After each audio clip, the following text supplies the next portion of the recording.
Hello, everybody, and welcome to another edition of the Laravel Worldwide Meetup. Like usual, we have two very interesting talks lined up for you. After the break, we'll have Steve McDougall talking about how to create a quality API. Steve is, I think, now a professional streamer by the amount of streams that he does. So I'm pretty sure it will be an awesome talk. But first, we have Philo Hermans here to talk about two packages that he made with Livewire. Let's see Philo here, and you see Philo, but you don't see me. So I'm Hey going everyone. I'm going to correct that while I talk a little bit to you, Philo. That's fine.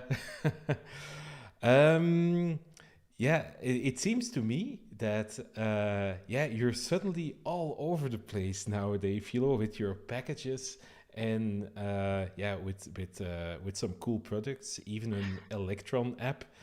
But I guess that you've been doing Laravel for quite some time. Could you tell Yeah, us a little bit about how you got into Laravel and all the things that you do? yeah, sure. Also share it in a minute, like on the keynote. But yeah, I've been using Laravel since I think version 3 or something.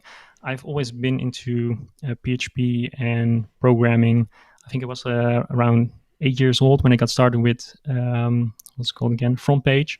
So working with just HTML and followed with PHP shortly after. And yeah, over the years, I've been a freelancer. I've been a co-founder and CTO at a startup. And at the start of this year, I decided to start from scratch and to see if I like, hey, can I make a living on by building products? So that's why I've been all over the place this year, or at the start of this year, so on Twitter, but also building packages like the LivewireUI and the Modal and Spotlight package, but also the Electron app, which allows you to like manage multiple Horizon instances.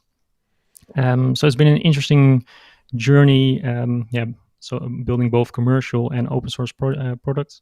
But I'm guessing like with you with Spatie, and I saw you guys almost reached 200 million downloads. That's really crazy. Yeah, Um, thanks. and like having to maintain, like these are just two packages, but having the issues come in, and it's an interesting journey, and it made me more I got a lot more respect for everyone who's maintaining open source packages, because yeah, there are a lot of people who come with feature requests and need help. So given that you guys have so many packages, it's really awesome that you guys are able to keep it up. Thanks. Yeah, you mentioned our amount of packages, but I think everybody who already created just one package deserves a lot of respect because, yeah, you've already done a lot to help others. Why you didn't have to, and Yeah, yeah, you're going to talk about two of your packages during your talk, right? yeah, correct. Maybe we should just start with your talk, right? Shall I Yeah, share your screen? yeah, sounds good. Okay. The stage is yours, Philo. Have fun. I'll be listening in if there is anything. I'll let you know, but I guess everything will be fine. Have Yeah, fun. if there are any questions, feel free to chime in. Like I don't have the chat open, so if there are any questions from the people watching, feel free to interrupt and to ask a question if it's necessary. Okay, perfect. Have fun. Okay, thanks. So hello everyone, good evening, good morning, good night from wherever we are. In this talk, I'm going to share a little bit of about my packages I've been building this year, which is the Modal and the Spotlight packages for Livewire. And before we dive in, a little introduction. I already mentioned a couple of things just now, but I'm from the Netherlands. I'm living in Amsterdam. I'm a self-taught developer, and yeah, I started with front page at like 8 years old, and been getting into PHP shortly after. Started with I think WordPress, then moved on to CodeIgniter, and eventually ended up using Laravel. And since I made the switch, I've never stopped using it. So yeah, at the moment, I'm building my own products like Unlock, which is a platform where you can distribute and sell your code. And yeah, I'm trying to see if I can help other people make a living on the side, while you can just focus on writing code and building products and let Unlock take care of the rest. So you can just sell your product and your code in like 5 minutes, but it all integrates within the development stack of the developer. So you can just use Composer to download the PHP package, or use the npm manager to download an npm package, or share auto updates for Electron. And one other product I've been working on is Observer, which is a Electron desktop application to manage your Laravel Horizon instances. And you basically can manage multiple instances within one application. And I've also been sharing my learnings on my blog and on Twitter. And yeah, previously I've been a CTO and a co-founder at a startup for 5 or a little bit over 5 years, and I've been freelancing for 11 years. So yeah, I really enjoy programming, coming up with an idea and making something a reality. I think that's something really awesome that everyone here as a developer can do. That you can just build your own stuff, or whatever comes to mind, you can just start. So yeah, these two packages that I've been working on were the result of me having to need something like a Modal and like a Spotlight. So it's pretty cool to like being able to build something that you just need yourself, so you can, I think, scratch your own itch, what they say. So yeah, you can get the Livewire Modal package at github.com/livewire-ui/modal, and the Spotlight is the same URL, but Spotlight at the end. And in this talk, it's going to probably take about 30 to 40 minutes. I'm going to show you how easy it is to like use or transform a existing Livewire component into a modal.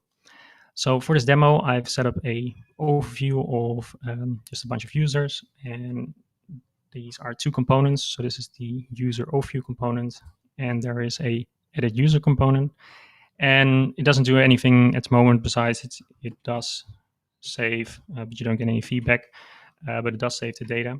And we're going to take a look like how easy it is to make this a modal, and to see what is possible by combining the Modal and the Spotlight packages together. So let's dive in. So I'm going to switch to PHP Storm. And here I have my user overview component. It's just a simple table with all the users. And like you see right now, it goes to a route. And we want to change this. So when we click the edit button, we open a modal. And it's quite easy to get started.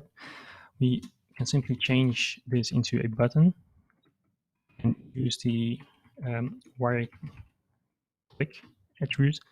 And Livewire ships with a helper that works together with Alpine. Like there's really tight integration. So we can use a $emit. And the modal package uses JavaScript events to open and close modals. So this gives you a lot of flexibility because you can open modals from anywhere. So we can just say open modal, and as the second parameter, we can pass the component name. In this case, it's the user. You can see so on the left side right here that we have the edit user component. And finally, we want to make sure that we provide the user ID. So do this by passing a JSON encoded string. And we just say user, and we'll pass it the user ID. Now, when we switch back and try to edit, we'll probably get an exception.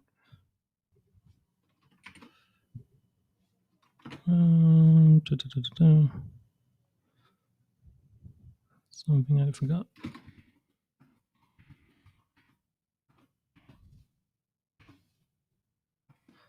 Great, like having the first talk and have something not working. Let me see.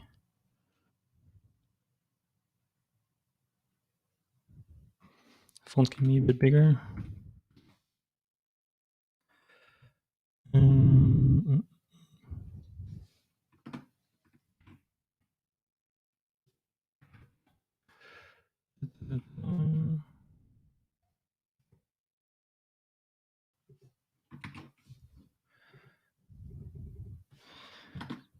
And in my practice run, everything worked.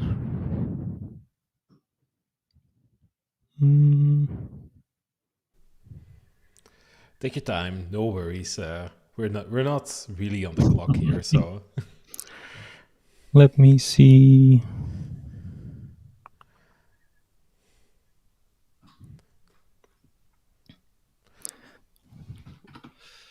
That's weird.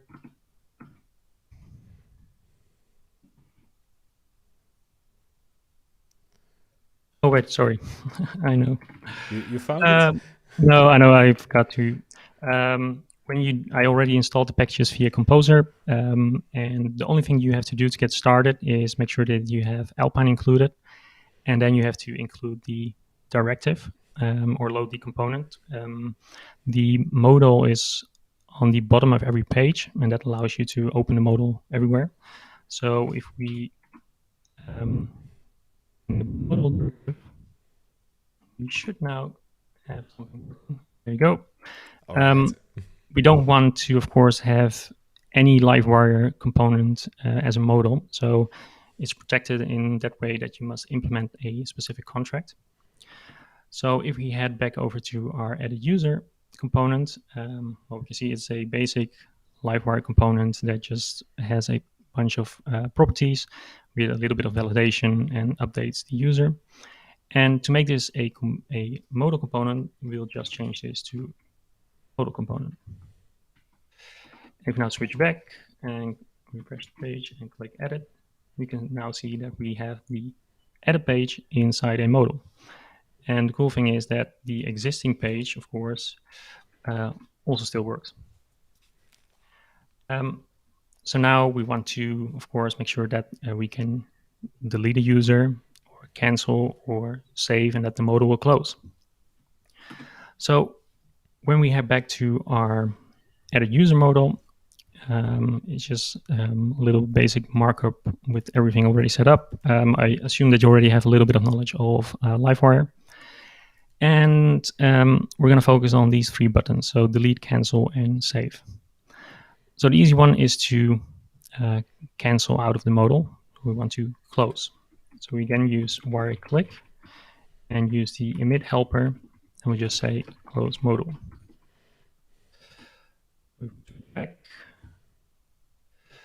and click cancel. You can see that the modal will now close. The modal will also close when you click escape, by the way. Next up, we got save user. So when we click save, we want the modal to close as well. We can do this by heading back to our component, heading down to the update user method, which updates the given user. And because we now extend the modal component, we get access to a bunch of different helpers.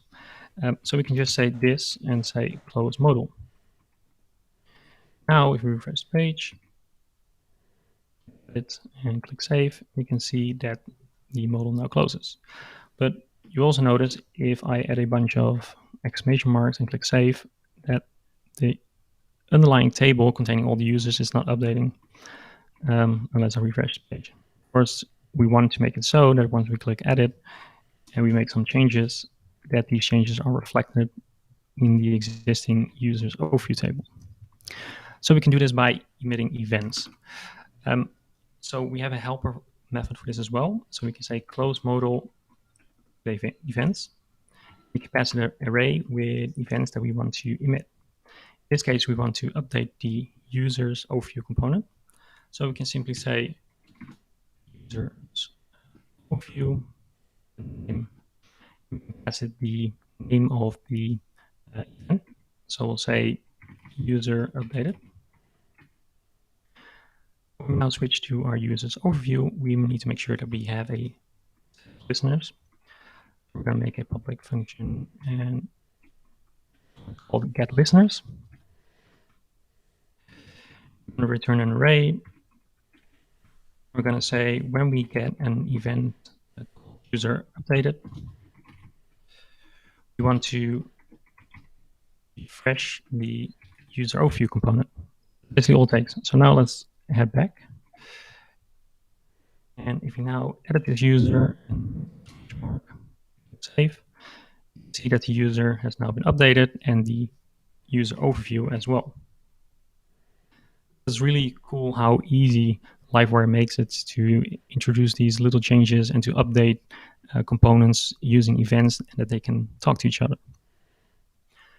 Okay, so now that we have cancel and save done, we can move on to delete. Now for the delete component, I've made a very simple Livewire component that just gets a user, and when you click the delete button, it will delete the user. So again, in order for this to work, we need to make sure that this component extends the modal component class.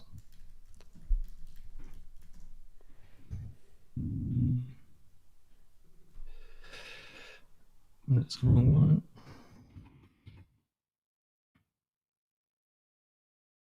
There we go. And let's head back to our edit user.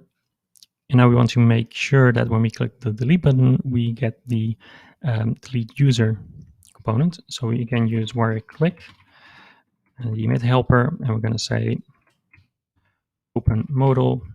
This time it's the user modal that we want to reference. And we want to pass the user. And I think it should be good.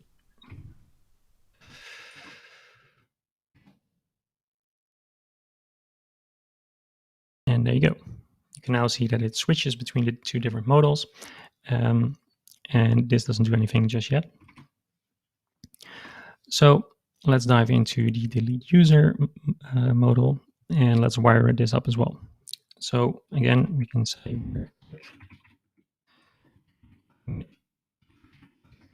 modal to close when we click it, and we have the delete button as well. And I think I made a property or a method called delete. So we can just say wire click delete, and I think that should do it. So let's try to delete our first user and refresh the page. And you can see that the user was deleted, but again, the underlying user overview modal did not update. We can go back to our component, and there we can say this close modal. Close modal ends. We can say target users overview component, and let's set it to user deleted. Of course, we need to make sure that we define a listener. So we head back, and here we can say user deleted, and we will refresh the component as well. So now, when we click user, you can see that the component got updated. But because the modal got closed, it tried to open the previous modal. And that's, of course, something that we don't want because this user does not exist anymore. So to fix this, we can go to our delete user component and we can set for close. It basically means that it will ignore any existing modals and just close the entire modal and any child modals that exist. So let's give it one more try. And there you go. The modal did now close. It did not open the previous edit user modal, and the existing table got updated. What else do we got? Oh, and by the way, what's really cool, behind the scenes, the package keeps tracks of all the modals that have been opened, and this maintains the existing state. So if I change the name to Philo and I click delete and I click cancel, you can see that the existing properties that I've altered are still there.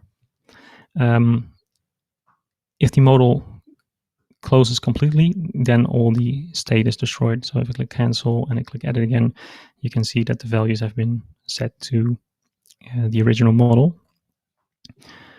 Okay, so what else have we got? Yeah, in some cases, of course, you might have a really big form with a lot of things you have to fill out, or your customer, and it's always a bit of pain, like when you click escape by accident, that the modal gets closed and you lose all your data, or when you click outside the modal, that you lose all your data.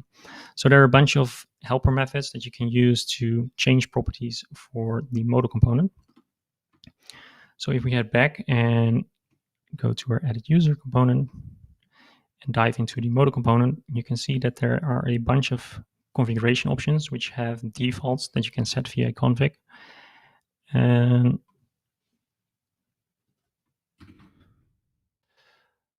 let me paste these into our user component. And let's go over them one by one. The first one is the modal width. By default, it's set to 2 times XL, so it's a modal component based on Tailwind CSS. So if we change this, we can say 4 times XL, for example. If you now open the modal, you can see that the size has changed. Next, we have the close modal on click away property. And that's basically when you click outside the modal that it closes. So if you set this to false, you can see that the modal now stays open even when we click outside the modal. Finally, we have the same for the escape button. Set this to false as well. We can no longer close the modal with the escape button.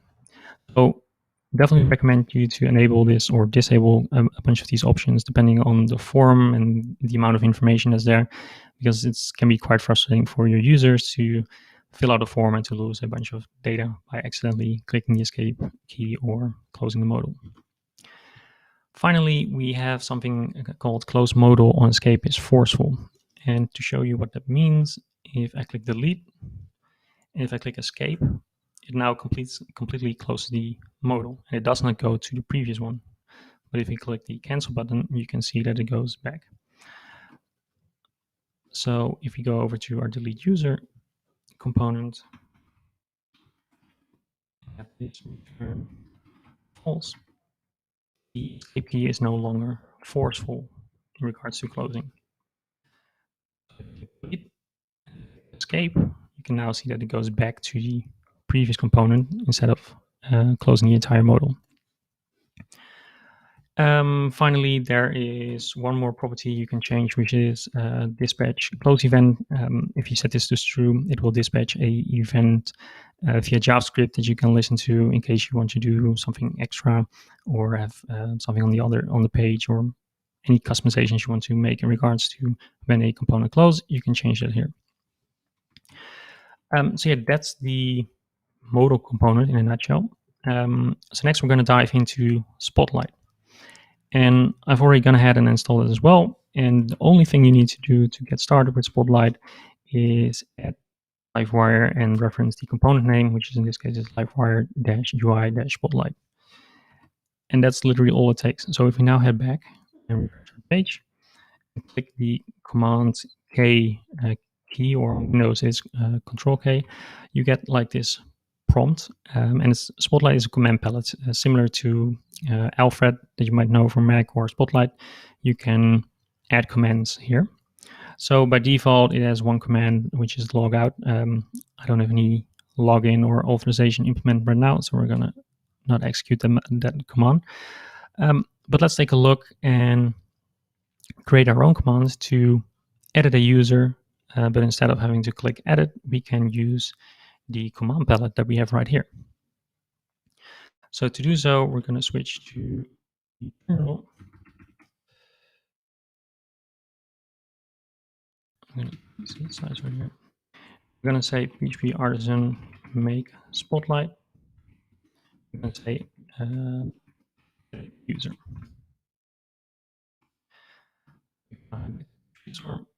We can see that we have a new directory here called Spotlight, and it has created a Spotlight command called edit user. It already includes some boilerplate and some explanation on how it works. So in this case, we can provide a name. So let's say user.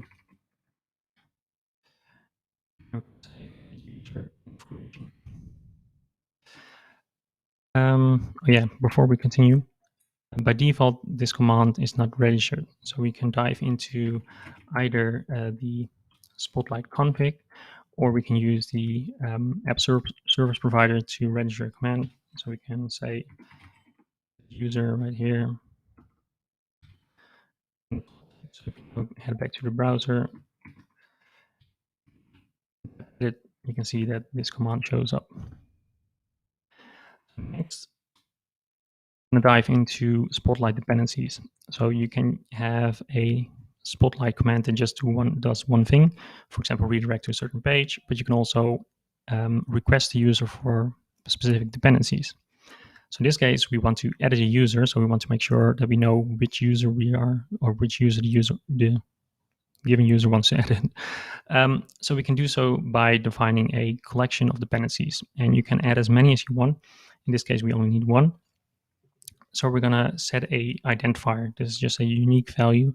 And in this case, we want to have the user. We're going to prompt our user to ask to enter the user that they want to edit. So we're going to say user to like to edit. So if we head back,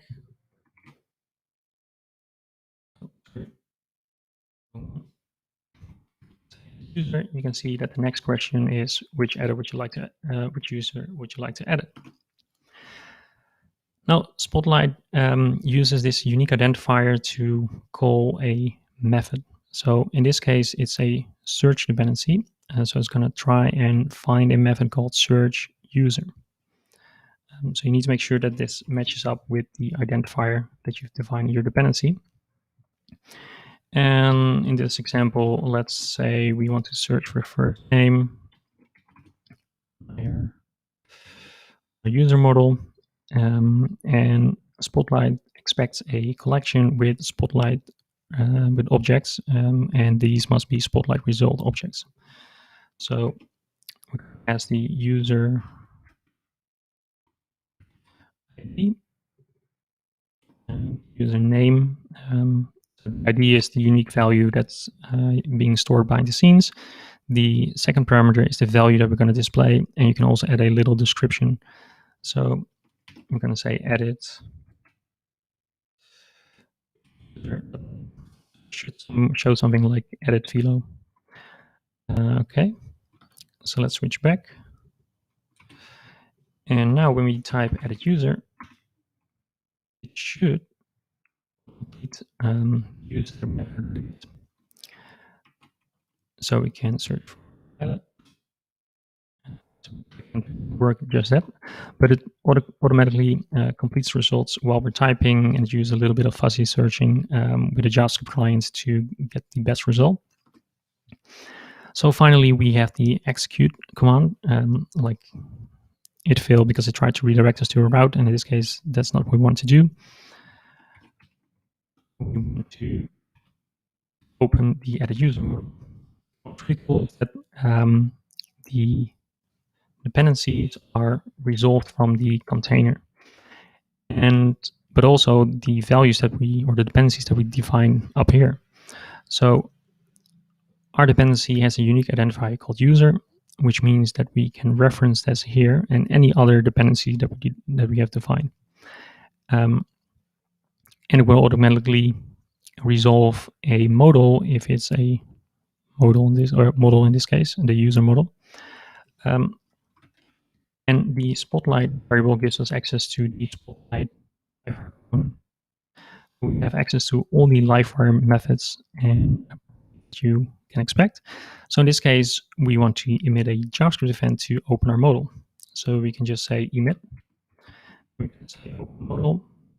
We want to open our edit user component, and we can add our user.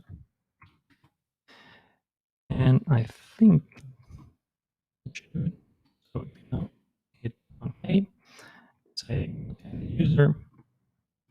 There you go. So that's really powerful, because this means anywhere in the application, you can just open Spotlight, type what you want to do, and have the modal presented to you on any screen without having to navigate between different pages on your application.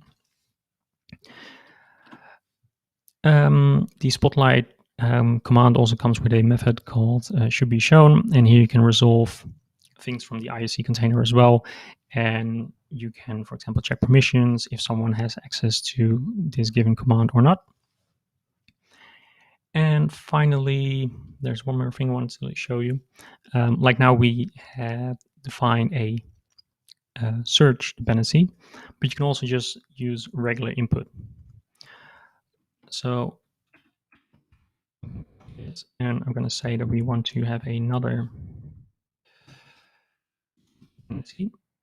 And just for this example, let's call it message. Let's say message here.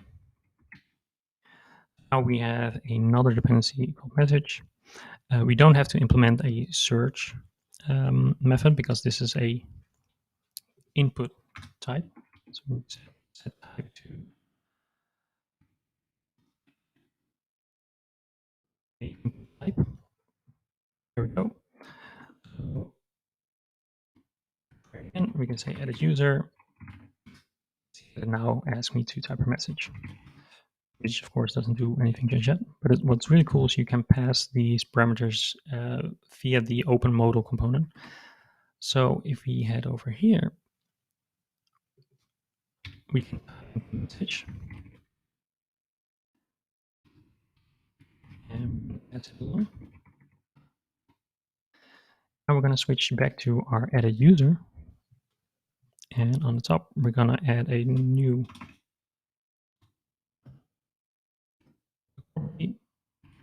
message. And let's go to our edit user modal. Just our message. It doesn't make any sense, but it just shows you the power that you get when you use Spotlight and the modal components together. So now we're going to say edit user. I'm going to say hello world. You can see that the key that we entered has been passed. So it's really convenient that you can, for example, use Spotlight to pre-fill certain fields of your modal. And like you said, the dependencies are unlimited, so you can add like 20 questions if you want. And I think that should cover it. Yeah, be sure to check out the GitHub page. There are a couple of configuration files that you can take a look at. So the Livewire modal package has some configuration options, like I said, to set some of your defaults for your modal. And the Spotlight config allows you to register commands, and it has some options to include or include CSS or JavaScript. And by the way, if you want to register your command from app service provider, that's also possible. Simply do Spotlight and say register command and pass the class name of the command that you want to register. Cover it. Yeah, looking forward to what you guys think. You can get the package on GitHub. It's been getting a lot of downloads recently. It's really easy to get started, and it adds a lot of convenience when you combine this together with Spotlight. It's really powerful, and I think Spotlight is something I would like to see on every website because it makes navigating super easy and super quick. And I'll show you one little bit more advanced example. This is unlock on the test environment, and I'm using the modal component here as well. And in this case, for example, I don't want to break the creation flow when creating a license. So in this case, I need to have a product or a licensee. I can select one, but if I want to create one, I don't want to navigate to a different page to have to come back. So this is what makes it very powerful, combining these child components. So I can just say, hello, new policy, back, have it pre-selected inside the modal. So that's something I just wanted to show you real quick. You can make some really powerful combinations by combining these two components. So again, thanks for watching. Looking forward to you guys hear what you guys think. And back to you, Frank. Yeah, I can already say that I'm super impressed by both of these packages. Yeah, as a longtime Alfred user, yeah, I immediately see the value of Spotlight. And Nice, good to yeah, hear. this is probably something that I'll use in some of my own projects as well. I got one question for you. How did you get started with these packages? Did you had a need for those in your own projects? Yeah, so the Modal package, I got started with, so when I started building Unlock, I got started with Livewire and immediately fell in love with how easy it is and not having to write JavaScript or have everything separated. So I looked at Laravel Jetstream, for example. It already had a modal component in there, but that modal component required you to have a modal included on every page. So if you would use the setup that Jetstream uses, this means that every row in this table would have a associated modal already rendered inside the page. So I was looking for a way to mitigate that and have a dynamic modal where I could just load any modal that I want from any page where I wanted. So that's when I tried and see like, hey, how is this possible via Livewire? And that's how I ended up building the modal component, which is a combination of both JavaScript. There is a little bit of JavaScript involved with Alpine and Livewire, of course.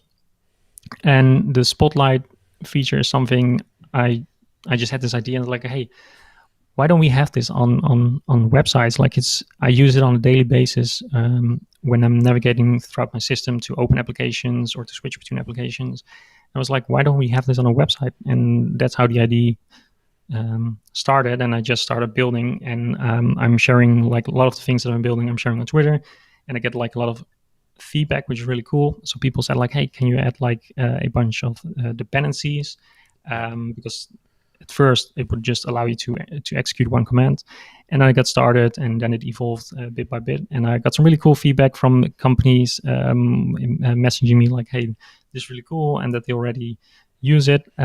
So it's really cool to see like having this great feedback. And both of the ideas started like, well, the modal was a necessity, like I needed this for Unlock, and the Spotlight components was just an idea like I thought like, hey, this is cool to have. Yeah, I think it's a very cool idea, and yeah, personally, I very much like packages that yeah use a little bit of JavaScript as well. It feels a little bit magical, like hey, there's like the backend and the front end inside of a package, helping your application. I really like it. Thanks, Greg. Um, Okay, Philo. Yeah, I'm sure I'll see you again at a Laracon or another event. But thank you Definitely. for now for doing Thanks for this having me. talk. Okay, thank you everybody for watching this talk. We're going to have like a 5 minute break, and then we'll be back by Steve. And after that, we'll have a mystery guest. So you have to stay until the end to find out who or what the mystery guest is. We'll be back after 5 minutes. See you then.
And we are back. I hope that you enjoyed this little break and did let sink in the magic of Philo's packages there.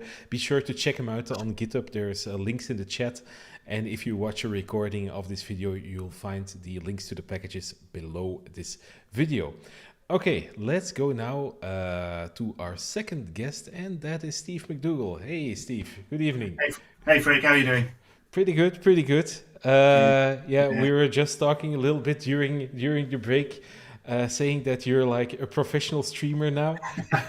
Yeah, I don't know if it's professional or just addicted to streaming. So I'll let people decide their own on that one.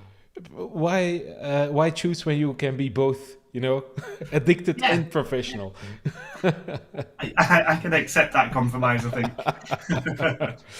think. Okay. I think we can start with your talk if you're ready.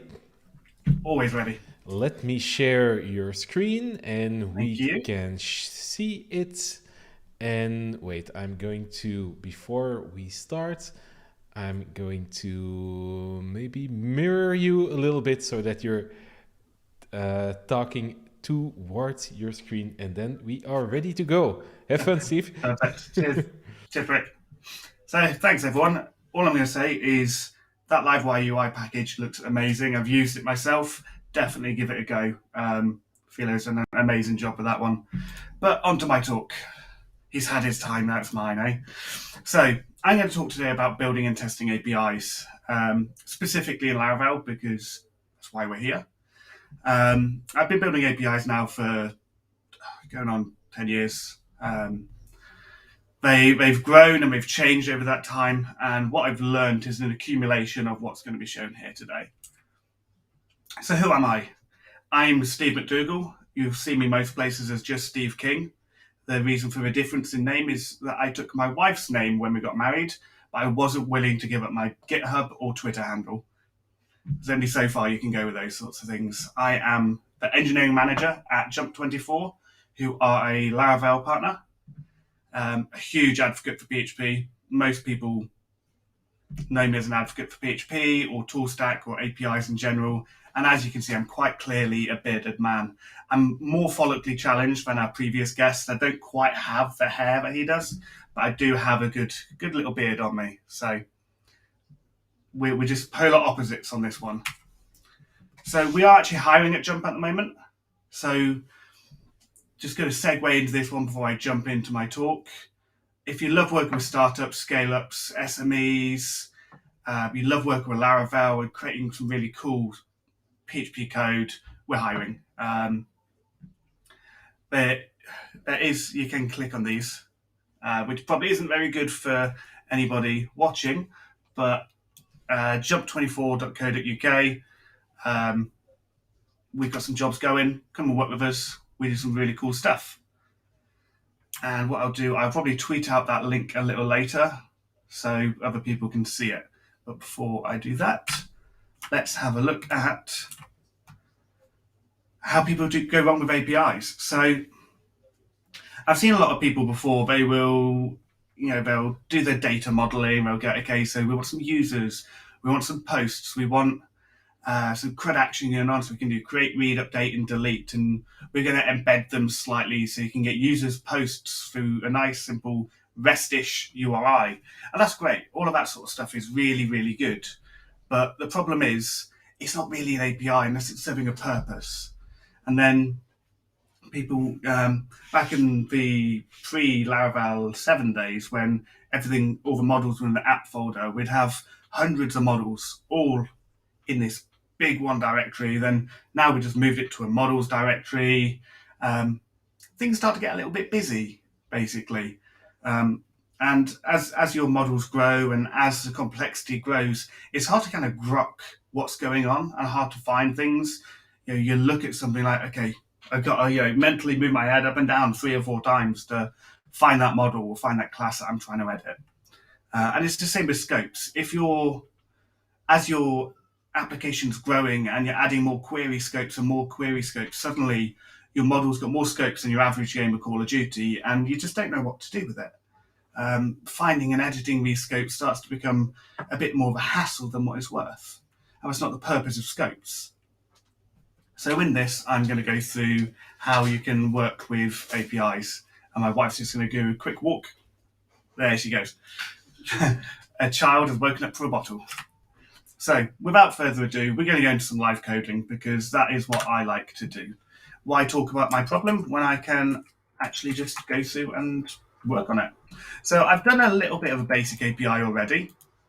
We've done some really, really simple stuff. Currently, all of my tests are failing, as to be expected. Okay, so I've got a couple passing by pure luck. So what we've got, we can create a new device, can show a device, can get a list of devices, show a single device is passing there. Don't know why that name's different. And it can update a device. So what we're going to be building today is, I've recently found myself in a situation where we're looking at the devices we've got as a company and we're going, okay, so we've got 12 MacBooks, we've got 4 on lease. When's the lease going to be up? We just bought this MacBook and we've got this internal policy where every X amount of years we're going to recycle that and get a new one so that people are always on the right machines. I've looked at solutions out there, couldn't figure anything out, so I thought, why not build a solution? And this API is kind of part of that. So what we're going to do is, if I come up and show you my basic changes, this is a very basic Laravel app so far. The only changes I've done, which I do to every API, is instead of having an API file, I create an API directory so I can version my API really easily. What I'll do is zoom out so you can see this easier. So within here, I've got all of my routes, all pre-set up, ready to rock and roll. All of the data modeling has been done because that's the boring stuff. You know, I'm not teaching you how to make models and migrations and controllers. I want to teach you how we can make more maintainable APIs. So what we've got is we've got a nice prefix here. We've got a nice block, which if we create a V2, we can come down here. We can create a new PHP file. We can call that V2. And then when we create V2, we can just swap this over to V2, create a new one because we're using namespacing, and that is all good. And that will work. But right now, I'm sticking with V1 because I won't get to V2 for quite a while, I hope. So what I'm doing here, I'm using invocable controllers. The reason for this is having a single entry point for your API is super useful. You can go directly to it. You can click through really nicely and easily, and it's just all there. It's self-contained. It doesn't even need to extend the controller. You know, it can be a very basic plain old PHP object. It doesn't need to do too much. So here is a very basic index controller. We are getting all of the devices, and we are just returning a status code of HTTP OK, which is 200. Nice simple integer there. So what we will do is we will quickly have a look at that. Let's just organize those because I don't need my slides for a little while. Let's come over to Insomnia. Let's create a new request. We're going to create a list of devices. Test. Oh, not test, it's a request to use in TDD here. So typically what I would do OpenAPI at this point, where I would start to describe it in an OpenAPI document, go through all of that setup and go through the API design loop and create the polished view of what the API wants to look like. But we're not here for that. We're here to talk about Laravel APIs. So we're going to focus on that one. So we can go to assets.test because this is on Laravel Valet. We can go to API v1/devices. And currently we have none. So we want to accept application JSON. Send it again. So what we can quickly do, quickly tinker, and we can go to app, models, device. Actually, we're just going to create 12. That's all we need to do quickly. Let's just create 12. There we go, we've got 12. Nice and easy. There are 12 devices that have been registered. Here's what they look like. There's a UUID, a serial number, a manufacturer, model, type, the operating system, storage type, all useful things that will be very useful to store as a business. The domain specifics for this aren't super vital. This is a toy project that I'm playing with. So the first thing that I'd look to do here is let's go down to my tests and let's see how my tests are working. So I've got a nice index test in pest here going on. And I'm saying it can get a list of devices. So the first thing, I want to make sure that, maybe not for this one, but let's see if I've got devices. I'd create one, assert empty. Basically, I like to make sure I'm in an empty state in my tests. I can run this, and that all works fine. So what we're doing is we're going to say, okay, so make sure that we haven't got any devices when we're starting this. Okay, so now let's create one. Then we're going to do a GET request, passing to the named route, and assert that the status coming back is in fact HTTP OK, and then make sure that we've actually got one stored in the database. Just a nice way that I like to test. I like to surround it with some kind of something that's going to fail before I send that HTTP request, so that I only ever get to that when I'm set up to do this test. So what we can do, we can actually extend this. So what I will do here, we will extend this to say, okay, so we've asserted that the status is fine, but what we also want to do is we've got this device here, and we're going to want to make sure that we can see it, right? So we can then jump in and we can say assert JSON. I'm going to call a closure here. Simple JSON.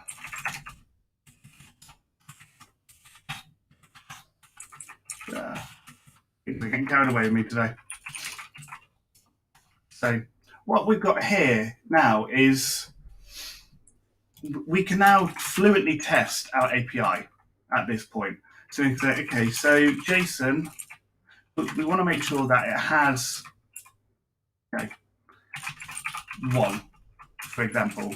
We should only expect to see one within there now. So let's quickly just run this. So great, it's working. It can get a list of devices. It only has one. If we swap that to 12, for example, then it should fail. It fails. So asserting that one matches size 12, perfect. But then we can go even further. Okay, so we've got one, but we kind of want to get the first one, right? So let's grab that first one.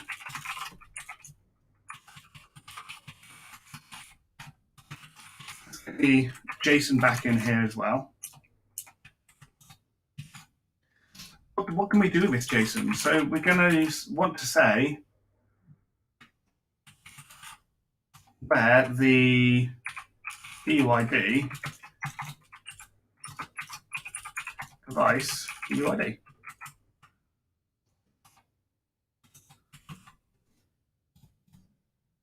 And that failed because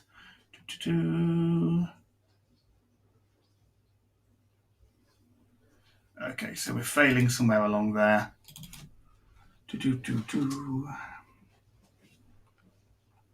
So this is where we need to look at the JSON fragment, I think. So we want to look at assert.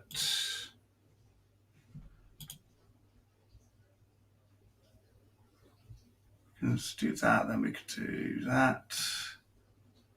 Let's drop that and say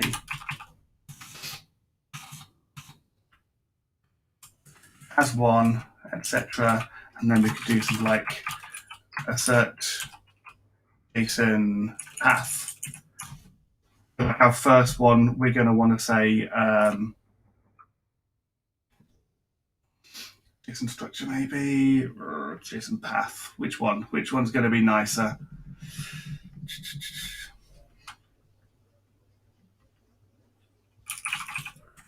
With this, we'll do it.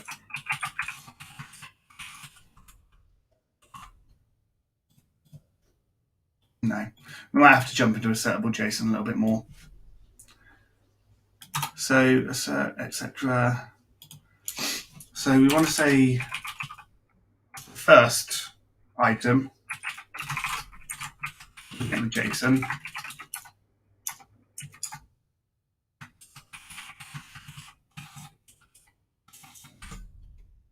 again is assert JSON.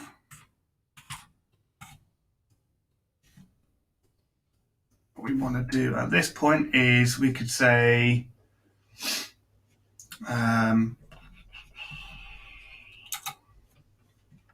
something like a where, I think is going to be the best bet there. Assertable JSON stuff. What can we do? What can we do?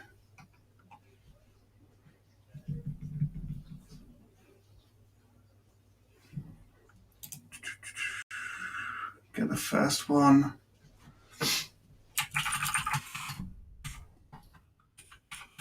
ID.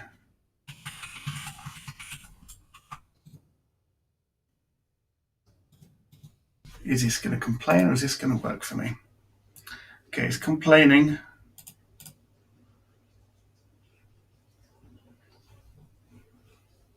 Okay, something's going slightly wonky on that one, so I'm not going to spend too much time on it. Probably not enough setup time done on my part, if I am honest. Let me just run that again, and we'll focus mostly on getting this built and working. So we can say that we've only got one here, nothing's showing that it shouldn't be showing, and we have got devices available. Let's just do some tidy up because that is no longer needed. So the first thing I look at when I'm doing this is, personally, I hate using these helper methods. I've had some conversations in the past with a few people about using them. Nothing wrong with them at all. Just not what I like to do. So my first step is always to move this and then get that status in there too. I like to be very declarative with my code. It makes working with it very easy and very obvious what's happening and what's going on. There's my first step. It's a very small improvement. It's not, you're not going to see massive improvements doing it this way, but it's how I like to do it. So that's my first thing. Let's move to that. That works. That is fine. Using a library that I built called HTTP status code, which basically just allows me to have nice constants that I can quickly reference instead of using 200 or using the helper method for okay. I like to be very specific for when I override these things. So there's not too much you can do to improve upon this other than allow more flexibility. So the first step with this is to say, okay, so if I'm going to let people access my devices, I want to give them options. And there's a really good package for this. I've already installed it, so I'm just going to show you how we use it. So devices, I'm going to go query builder, Sparty query builder. I'm going to say for. Subject is going to be the device. Yes. And then we are going to say that the allowed includes, if we click through, have we got any relationships yet?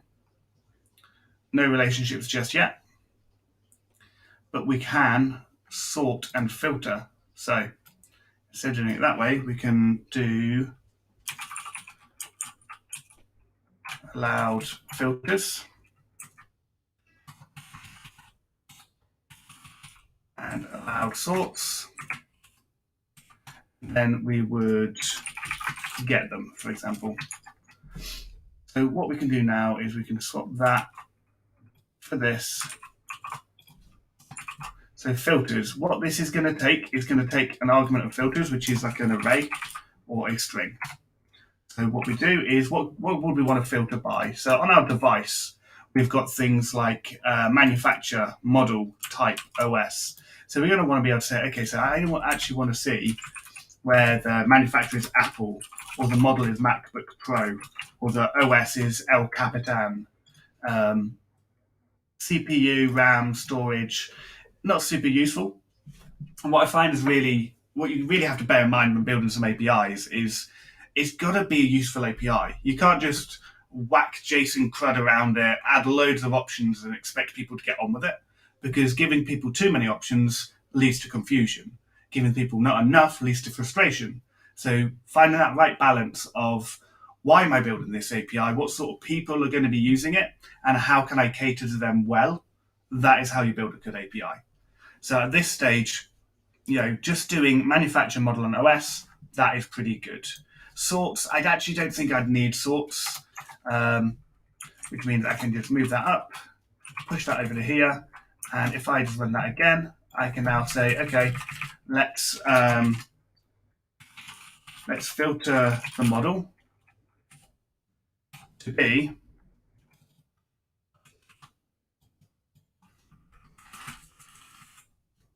let's open up the query in there.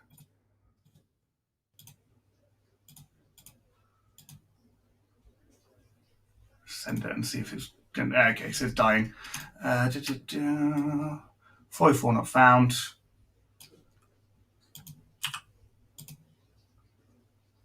Bad request. Filter.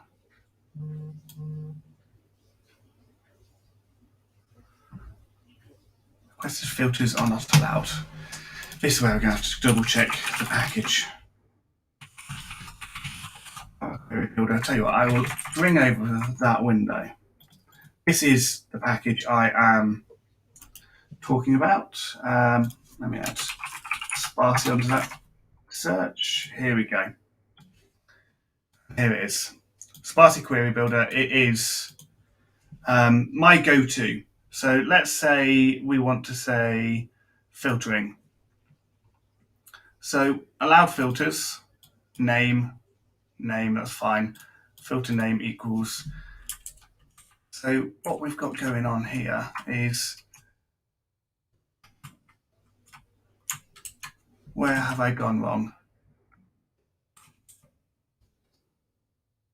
Filter model equals.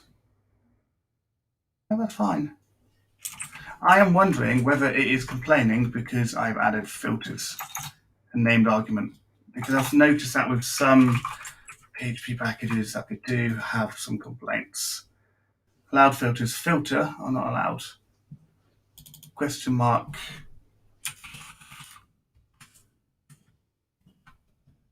Let's just copy how they've done it here and we'll adapt.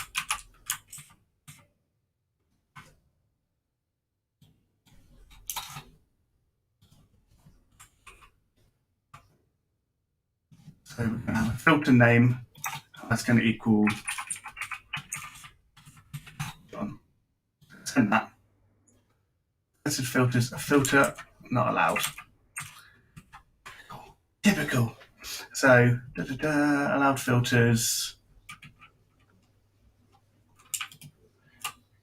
Filters is an array.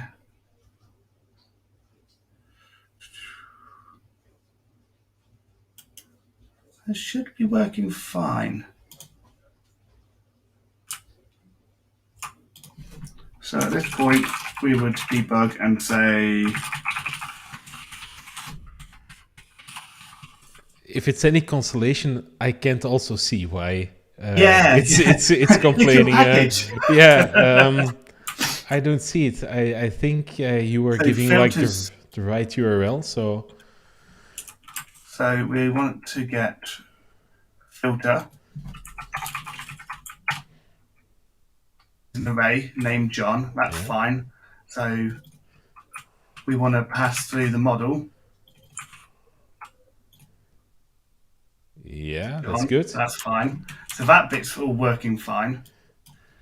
And the query builder, I don't know whether it's failing early because I've added too many named arguments. Some packages do complain about that. So I will test that first. Here we go. So we have still got filter not allowed. Allowed filters on manufacturer model OS. Very strange. Yeah, so it picks up on that allowed filters, but it thinks that there's a filter in the request, right? Yeah. This is the way I've always used the package, and this is the way you do use the package. Which version do you have in your That is actually composer.json? a good question. Because I think we recently tagged a new major, and maybe this is something wrong in that new major. Yeah, 4. Try 3. Let's try 3. Yeah. Give it 6.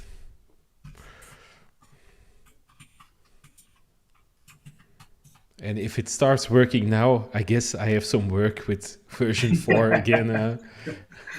I say nothing. I apologize for making work for you on an evening. No problem. To my defense, the tests were all passing. Yeah. So that's all updated. Let's make sure it runs properly. And I'm going to quickly, that's doing the auto load. That's all good.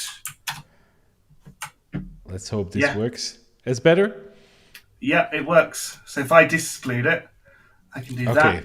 And then if I include it, I get the one. Yes. Something with a new version. Okay, I'll fix that. Have fun again, Steve. Yeah, you also sorry for this. Have fun. It happens.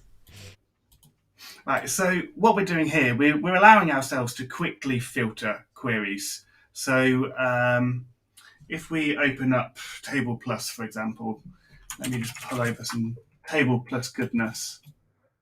So we can quickly edit this to something a bit more reasonable. So if we go to like assets here, go to devices, we go to models, or we'll go to manufacturer. We'll change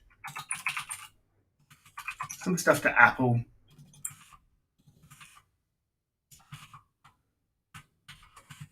So now if we come here and we say we want to check that the manufacturer is Apple, we've now got 3. What we can do, we can further filter this. We can say, okay, we also want to filter out to a very specific model as well. We don't want that model. We don't want this model. We want this very specific model here. Send it.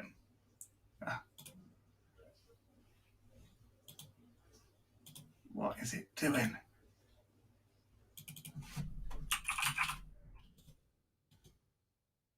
Funny now, isn't it? So let's grab that, and we're going to put that value in as, let's do EST because it's nice and simple. EST, you can further filter it out, which would help if I did that. There we go. We can filter it out, which means that we're very quickly querying against our API with little effort, without going to a new URL, with simply using query parameters the way they're meant to be used, almost creating our own little advanced search. So what that allows us to do then is, if we go back to our test, for example, we can come to our index test, and we can add another one now. It means we can say, okay, so it can get a list of devices after applying filters. So we can now add a function in here.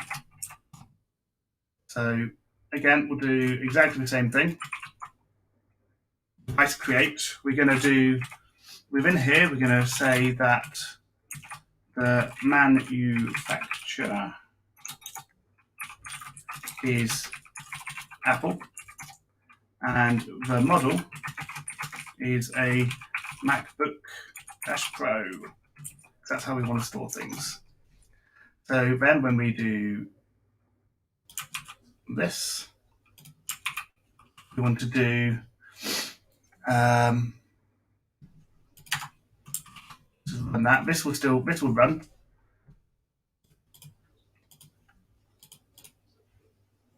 That's all fine. But what we want to do is we want to assert that we are getting a very specific amount back.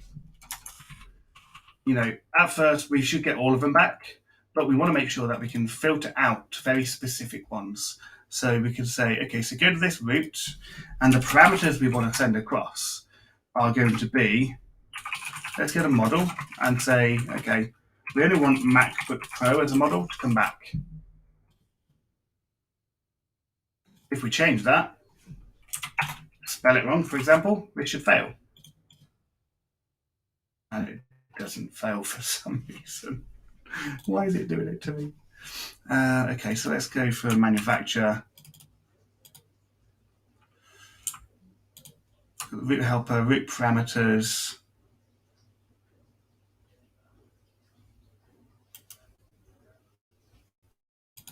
I might just have to do this manually.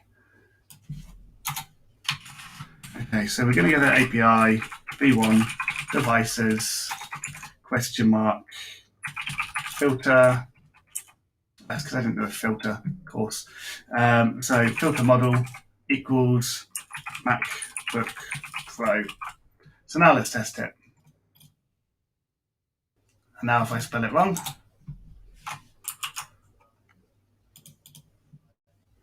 it's still passing. Okay, I just don't know what's going wrong with that. Why is that now not working? We're not interested in that just yet. That should be passing. Has one.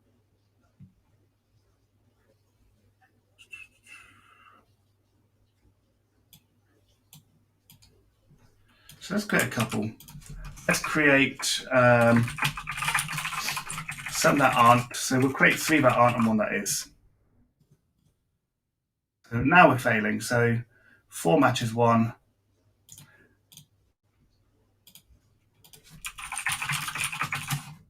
Just autoloader and make sure everything's working as we expect. So devices filter model equals MacBook Pro. That, if I was to hit request that,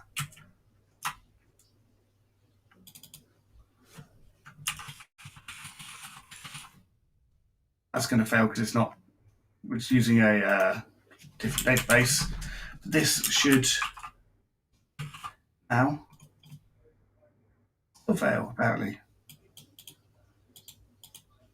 So something's gone winky wonky there. Should only have 1 because we're trying to be very specific. That's a me problem, not an API problem. So again, let's just ignore that, and I will figure that one out for a stream that I'm going to do. I can do a stream on that one. So the next step, let's carry on because I'm not too sure how long I've been going on for and blabbing on for now. So I will carry on with these. This is how we create nice index routes. Next route. So we can then move on to another route. Let's move on to something a bit more useful. Let's say a create route. So we've got a store controller here. What we've got, we're validating our request. We're passing through all the things that we expect. We then go through, create that device using the request, and then we return that request with a HTTP status of created. We have now created that request. So let's test. Let's test it. There is a test for this. It doesn't pass, so that might be a good place to start. I won't get too excitable with my testing because obviously it's not going to work. So we got a 302. We're failing at the minute. So API v1 device to store device. This is what we need to work on. So where we are failing is on our validation. So what we need to look at here is validating. So we can just create a basic one in here, or we can create a data set. because this isn't all about testing, I'm going to create it inline. What I would typically do at this stage, I would create a data set within pest, and I would say this, here I would add a with, for example. But for now, I'm just going to do it this way. Here's our device. Manufacturer is required, so we can just say manufacturer test model test laptop test. These parts aren't really super important. Tell you what, that would be quicker if I just grab that with a comma on it and keep that in my clipboard.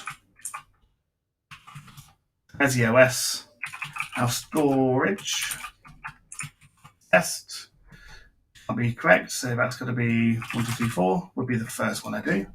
And our storage type test RAM is 1, 2, 3, 4.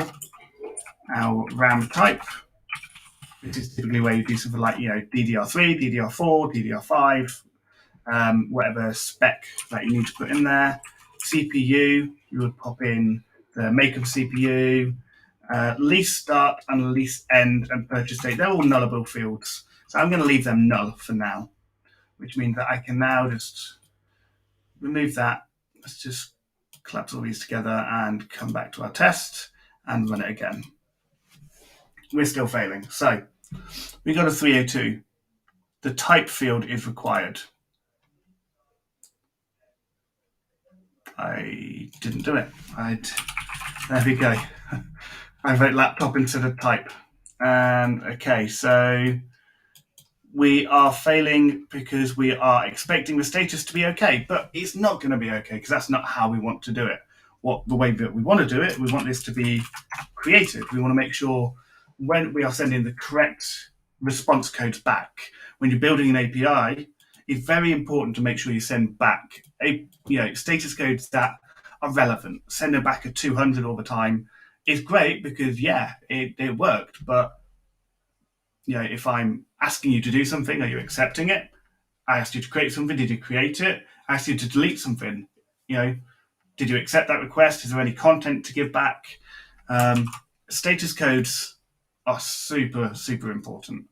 So that now passes, which is great, which means we can now go back to focusing on the controller itself. So the first thing to look at would be, let's make a new request. Make a request. We're going to put that under the API, under v1, under devices, and under a store request. Done. So what I can do now here, import that, stop that, remove that, and we now got all of this, which we can copy, click through, set that to default to true, and drop that straight in there, meaning this validate is now just going to work. So to test that, we can come back to our test, make sure our validation is still running. That is all good. If I go to something like type, which I know is required, if I run it again, we get a failure. Perfect. We would typically add a unhappy path test here by saying it throws an exception, but I'm not testing for that right now. This is an API talk, as I have probably already said a few times. So there's our first step. We have created a very basic store request. Obviously, if you've seen any of my streams before, I'm a big fan of strict types. We've got our return types, which I've done through the stubs. And we've done all of this, which is exactly what we had before. So all we've done is simply simplified this request by moving all of our validation into a store request. Our next step is, how can we simplify this? Now, this is the part that gets a little bit more complicated. There are many ways to do this. There's many ways to do it right. There's many ways to do it wrong. There is no 100% correct way to do this. You do it the way that works best for you, and it's your standard. The most important thing when you're building this APIs, and when you're building any Laravel application, is to add structure, is to add standards that you understand and that you agree with, so that you can follow through with that. So first things first, I typically come up here and I start to look at creating actions, I create value objects, and I create value object factories. So the first thing I'm going to do is let's get all of this, and let's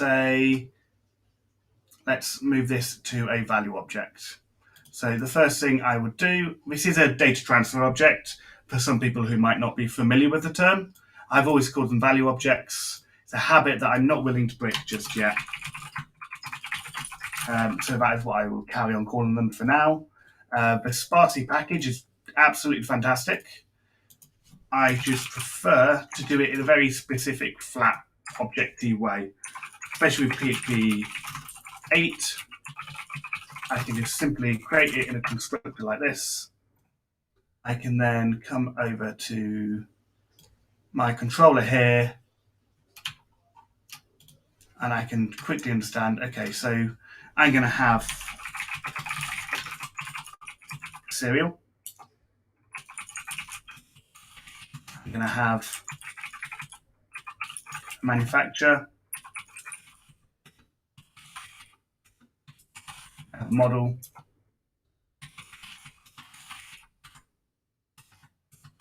type. This is extra. The way I see this is that is extra validation on top of what you're already doing. It's just a really nice way to write Laravel code for me. So here's our OS, then we've got OS, and we're on storage. This is an integer. The storage, public string for the storage type.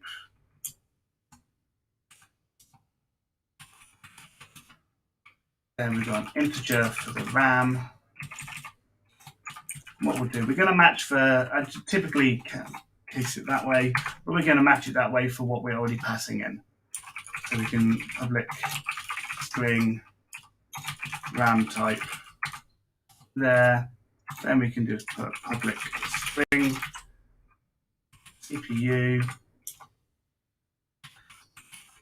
And we're not going to worry about these last parts because we're not actually using them right now. What we typically do here is I would public carbon lease start.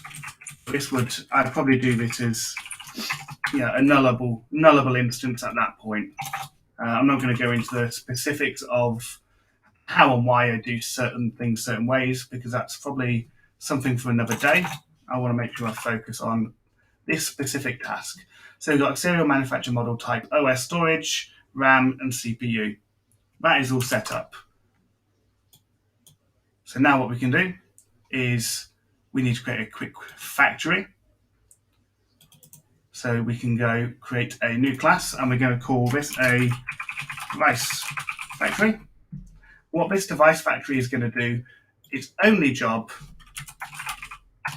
is to create a new DTO. So we create a public static function, which is going to accept an array of attributes. It's going to return a device value object. Now from there, I will go return new device value object, where the manufacturer is attributes something. What I do at this point, I can go manufacturer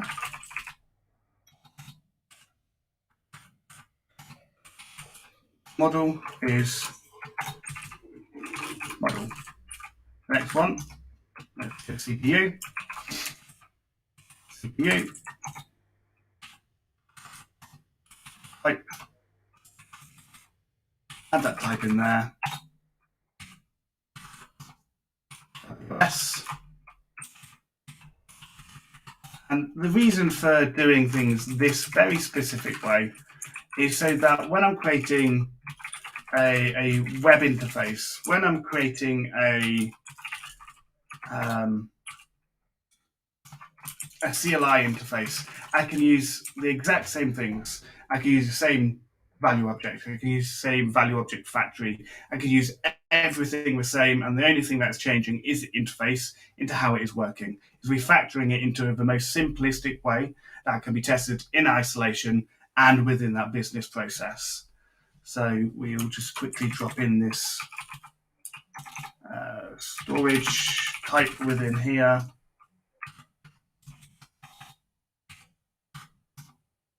RAM.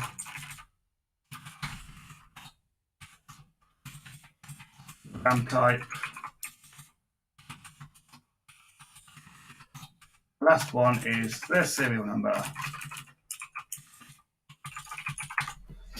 Which just needs me to quickly sort the arguments out again.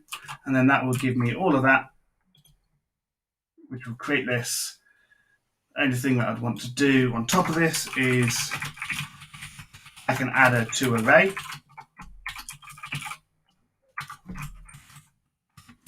Here, which would basically return an array, basically, of all of the above, but in the reverse of what we just did with that factory. I won't go into that for now. I will focus on this part. So what we're going to be doing here is going for a really simple line 18, no, action base. So we can go, okay, let's create a new directory. Here's our actions. Here are our device actions. And we're going to create a new PHP class, create device, very simple PHP action. You have a public static handle. This is just how I like to do them. Some people make these invocable. Some people make these, well, they've used various approaches.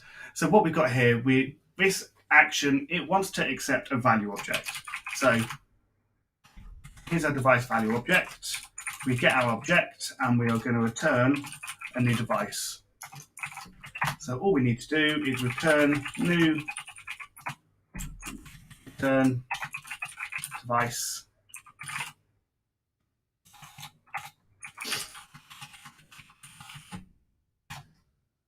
And that is actually now going to be an eloquent model, not a device itself. And we would go object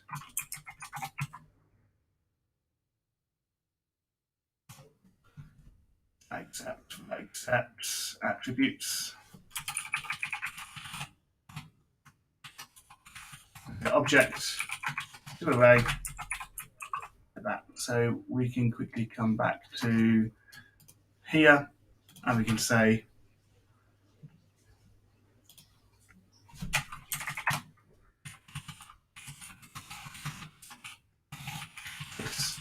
serial these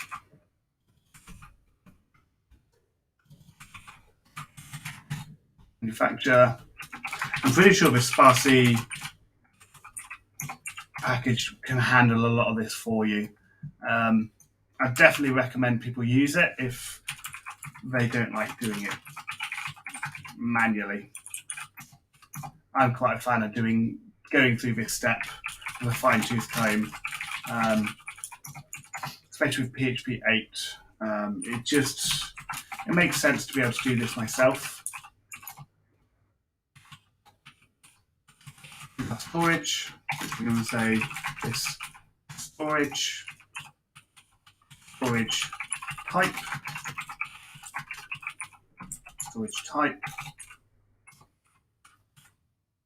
we get the RAM, RAM type. And then the last one is, for now, is the CPU.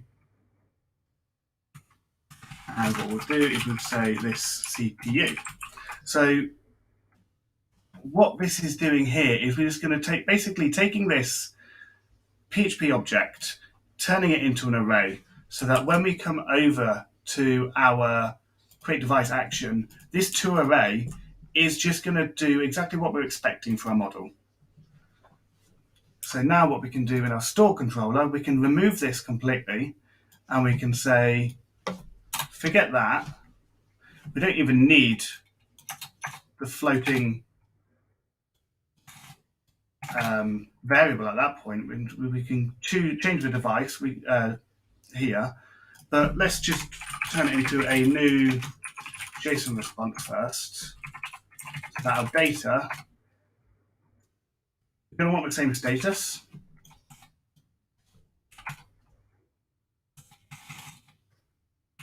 Let's do that for now. So our status is still going to be HTTP created. We're still going to want that same created.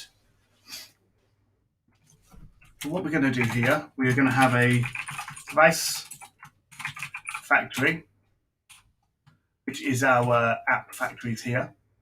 We're going to make attributes that we want to pass through is request validated. But that device factory, we want to pass that as an argument through to create device.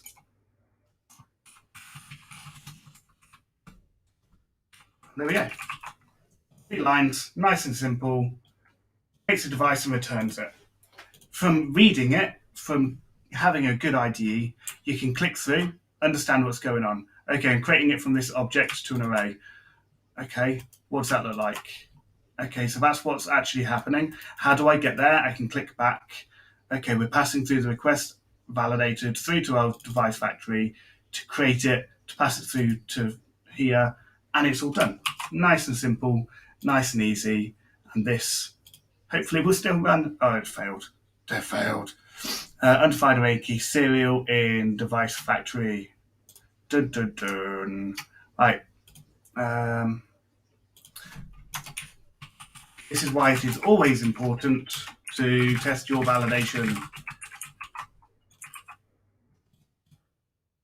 Still failing because undefined array key serial in device factory line 14. Device factory.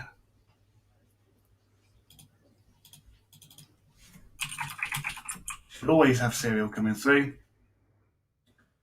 And if we come back to, we don't need that value object anymore. Store request, serial is not enforced. So what we need to do is we need to make sure we enforce it. Go back to our create test. This should now pass because we weren't. No, still not. Device factory line 19. Okay, typos and live coding are very, very familiar things for me. Storage. There we go. Storage. I spelled storage wrong. Of all the things I could possibly do wrong, it's my typos. But here we go. All passing now. It always happens. Typos are part of a job. You can do database transactions, and there's nothing wrong with that. There's many ways I can do this. And one thing I typically do here is I could do it this way. What I typically do if I want this to scale is actually just create a dispatchable job.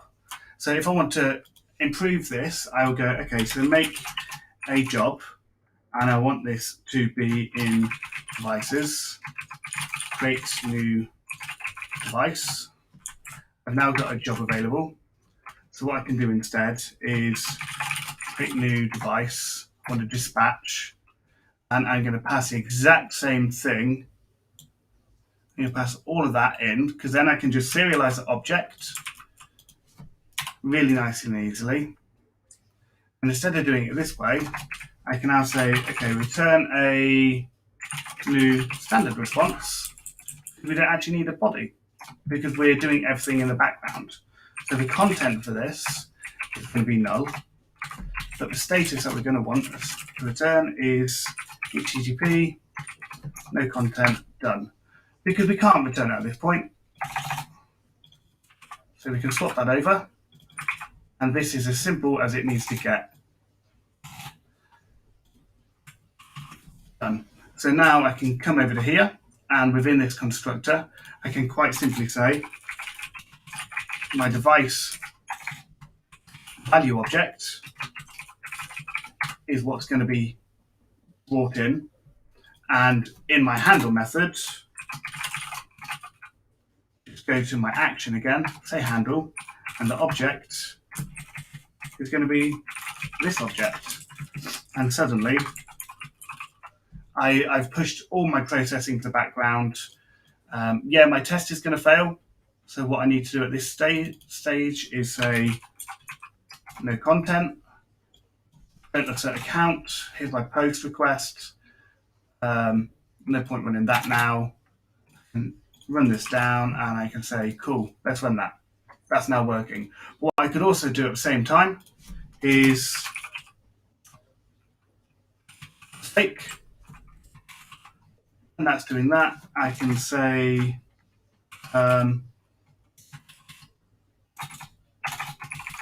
bus assert something, assert dispatched, create new device, class. What other options does that take? A callback. I've never actually done it this way, to be honest. I've never tested this part. So this is where we test the job, basically.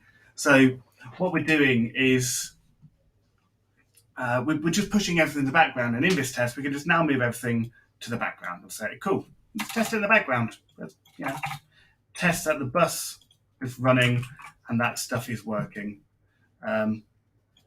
Job was not dispatched. Do. But the job will be dispatched. That's the point of it. This will be dispatched. And then what we'd do is we would just test the bus at this point, or test our queue here and say, okay, we're faking our event bus here. Probably the wrong way to do it. I've not done this part for a while.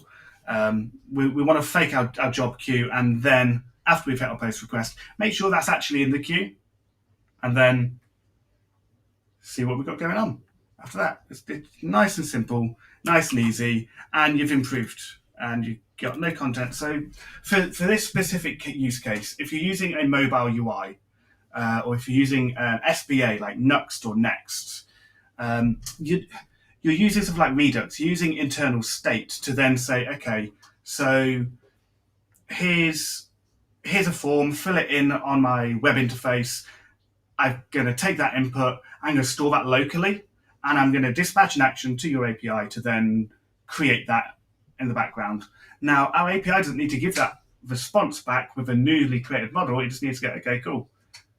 Thanks for that. I've accepted that request. We're going to create it. We'll come back to you later. Like this, for example, that shouldn't be it should still be created realistically.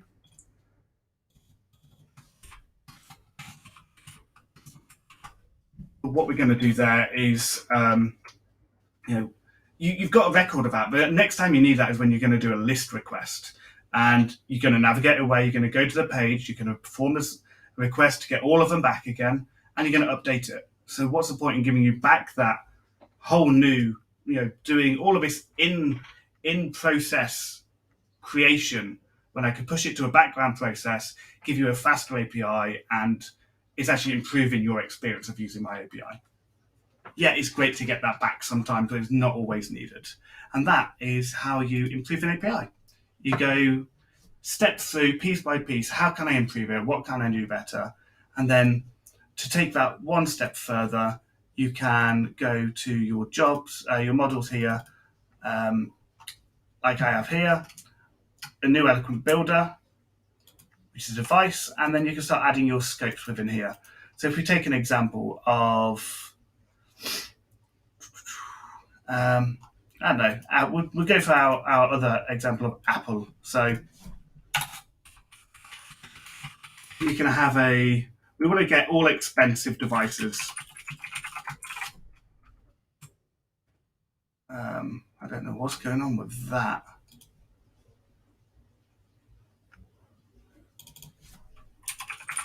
Typo as usual with me. Expensive. So you can say return this where the model or the manufacturer is Apple. That's it. There's our brand new query scope. And what we could do is, if more things have this, we can start to create traits. What I typically do in my builders, I create a separate directory here called concerns. Within there, I can add a new trait. So we can create a quick trait, and we can say has active scope, for example. And what this will do is public function active. This is going to return a builder, which is going to be an eloquent builder. We can say return this where active is true. Then we can obviously do a flip of that. Inactive, active is false. And any model that has active flags, you can just pull this into the builder. Obviously not very relevant with what we've got here, but we can say has an active scope, and we're done. That's now got active flags flicking, switching really quickly. Really, really nice and easy to use. Nice way to extend how you'll do your queries.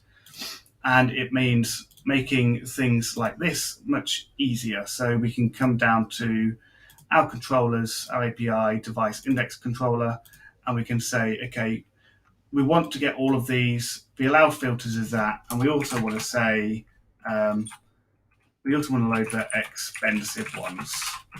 So now if we come back to here, let's just hide those. We're now only getting Apple. If we ignore that, we're getting manufacturer of Ripon and Sons. Put it back in. We are now only getting Apple devices because that is how we're querying. So while I might not use this because I've got the filters, it is useful for if you're doing things like active, or you only want to show inactive or purchased within. You can do carbon now.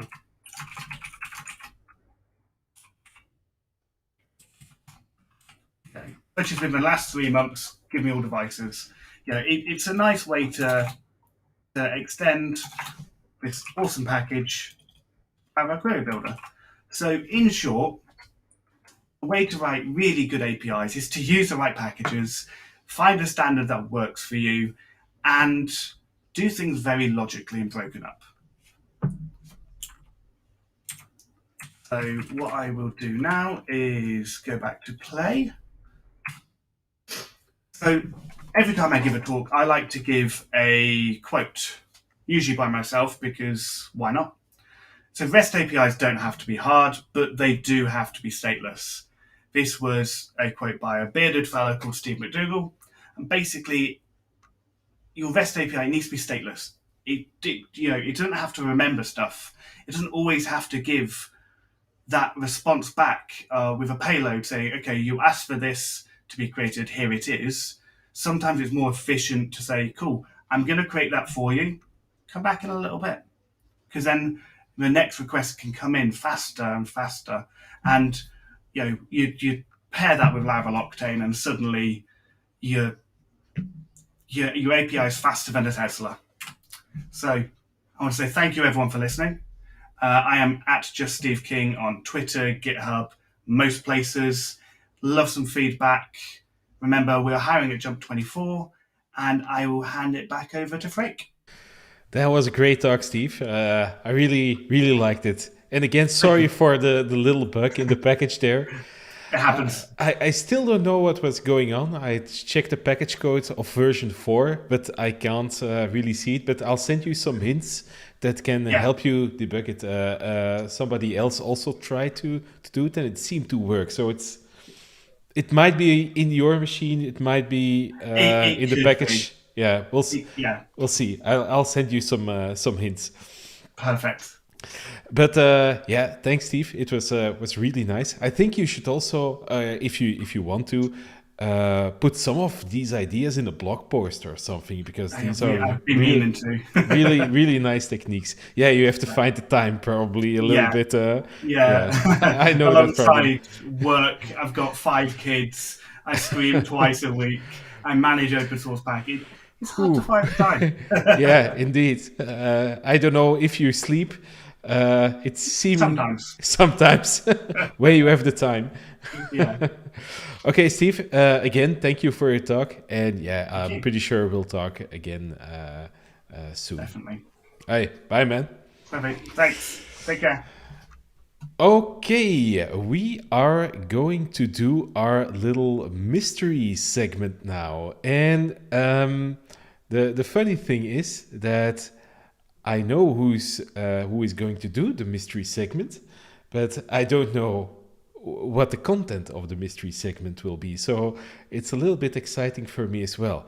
And our mystery guest will be Caneco. Hey, man. Hey. So I'm a bit nervous. This is going to crash, maybe. Okay. Hi. How are you? All good? Pretty good. Getting a little bit tired, if I'm honest. It's already getting a little bit late here, and I guess for the viewers as well. I'm going to be very, very quick. Okay. But as we have sort of a theme, so we started with really big hair, now then a really big beard, now nothing. So that's pretty much like a funny thing happen here. So let's just share the screen and let's go with it. Hopefully, you can see my screen. Let me just push back the P2P. So can you see my screen? Hopefully you are. So are you ready for this? So this is pretty much one talk, or a super fast lightning talk that I have. And I didn't found any place to give it, so I'm just trolling here and giving it away on the Laravel Worldwide Meetup. So I'm going to talk about, first of all, I'm Caneco. I'm a full stack developer at Medicare, if you not know me. And I'm going to talk about Lumen. And let's go straight to the main question, right? So, is worth using in 2020 and 2021? It is? Nope. Thank you. So this is my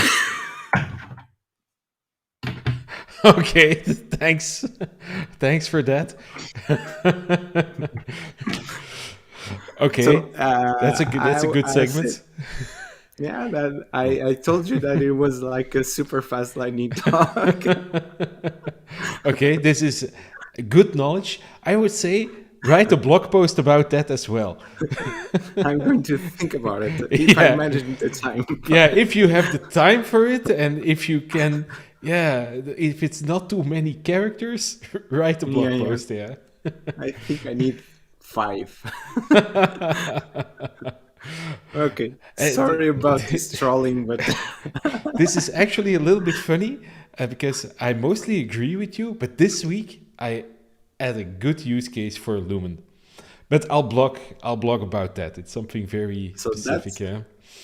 Let me know if I need to change my slides. Okay. You can do the same presentation next time, but Okay. if you do this, maybe. Okay, I'm going to share the slides on Twitter, so please follow. Okay. So thanks for this awesome talk.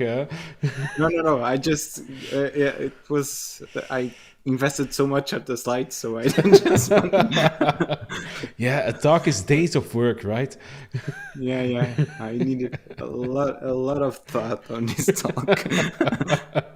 But okay, thanks for your time. Okay, thanks, Caneco. Bye-bye. See ya. Okay, so we had 3 amazing talks here. I don't know which one was the best one. They were all mind-blowing. Take all of the lessons that you learned here and all of the things that you see here to heart. I hope you had a fun time this evening, and I'll see you again for the next edition of the Laravel Meetup. I have a few guests in mind, but I still need some confirmation, so I can't share them yet. But the next meetup will be somewhere at the end of next month, November already. Okay, take care, everybody, and until the next time. Bye-bye.